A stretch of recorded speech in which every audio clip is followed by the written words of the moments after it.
everyone, my name's Dare. I'm a 8th year high school English teacher in SoCal or Southern California, and this is my September expenses breakdown or my budget for September. Starting out with my Southwest credit card, I always pay off that balance. So zero balance, zero minimum payment due. The reason why I pay off that card all the time is because number one, I want to live a debt-free life. Number two, I always want to keep the flight miles, and the flight miles mean nothing if I don't pay off my balance, because that means I'm paying 20% interest. So always making sure that I have a zero balance so that I am never paying interest on this card. This month on the card, I have Cox Internet for $90 and I have ADT Life Alert for $22.99 for a total of $112.99.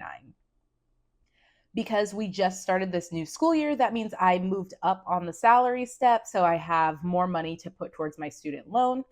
My student loan payment, I'm still on the save plan forbearance, but my loan is now accumulating interest. Even though if I switched to the IBR or the WRAP plan, my payment is like $163, I'm deciding to keep my student loan payment, the minimum, at $334.47, just so that I'm continuing to budget in that habit of paying it. And now this is almost, it is paying double my minimum monthly, what it would be on the WRAP or the IBR plan. So that's even better, because now it looks like I'm paying even more money towards my student loan. But just for the simplicity of ease, $334.47, I count that as my minimum monthly payment that I budget in every month. And this month, because I did make extra money improving on the salary schedule, I'm putting $1,074.53 as an additional payment for a total of $1,409 towards my student loan.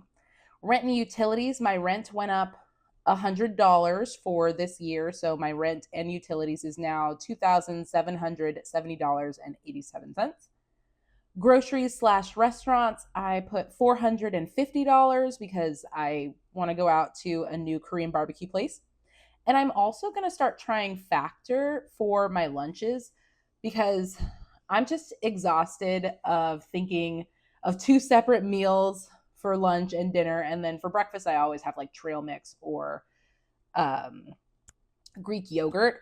But I'm really exhausted of thinking about two meals every single week to figure out. And I'm tired of my own cooking, because I really don't go out to a whole lot of restaurants, because, I'm saving money to be able to pay off my student loan. So I just decided I am going to budget in Factor for my lunches, and then I am going to continue cooking dinner. That way it's taking something off my plate, pun intended, and I'm not so sick of my own cooking, and it's just less mental work for me to have to do now that school started. I can just think of Factor taking it over. So this month I'm trying it out. I got that discount that they usually give you when you're just starting, and we will see how the budgeting goes. And if it turns out I can't get Factor for lunch every single week because it just doesn't work in my budget, at least having Factor for like maybe 2 weeks out of the month helps the mental strain and me taking things off my plate. So trying Factor this month. And then for my October breakdown, I'll let you know how I like Factor. Gas, $200 is going towards gas, because I did, like I said, increase on the salary schedule. And also, I just want to have a little bit more of a buffer in that account. So I'm just going to go to $200 this month. Gas and electric, thank goodness, is still low, $85.90.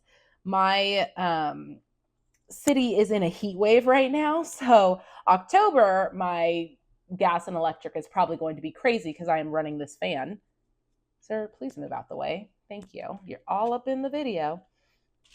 Yeah, we're in a heat wave, so I have been running my fan every night. And then when I get home, I've been running the fan to just try to cool both myself and my cats down. So I'm trying to stay within $100.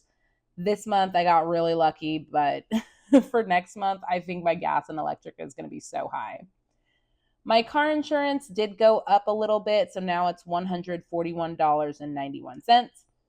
My safety net, I am putting $170 there. I'm not putting anything into my emergency fund because that is still fine. I don't need to put anything in there.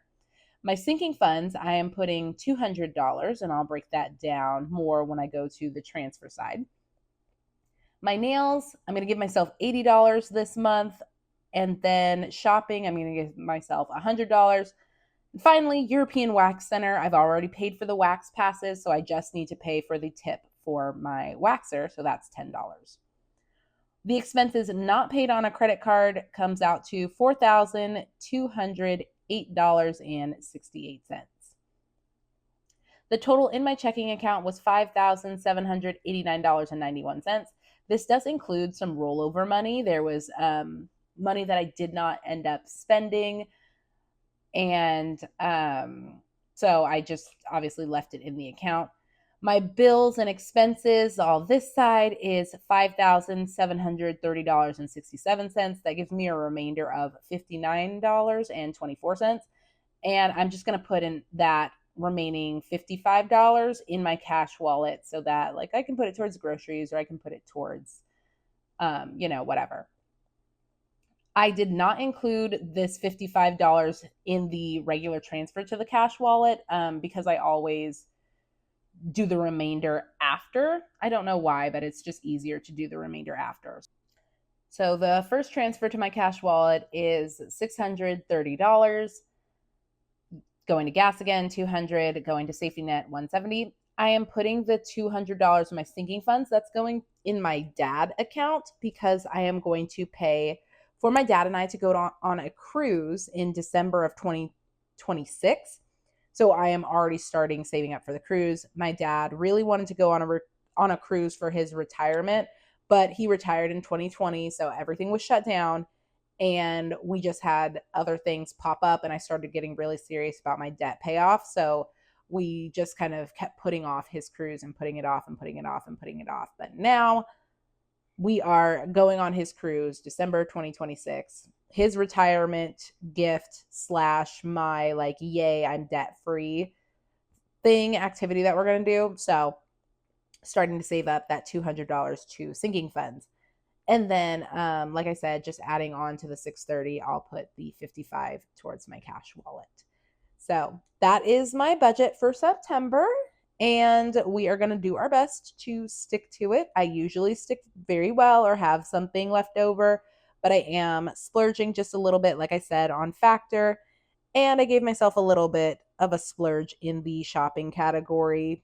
So in the meantime and in between time, take care of yourselves, and I'll see you in the next video. Bye.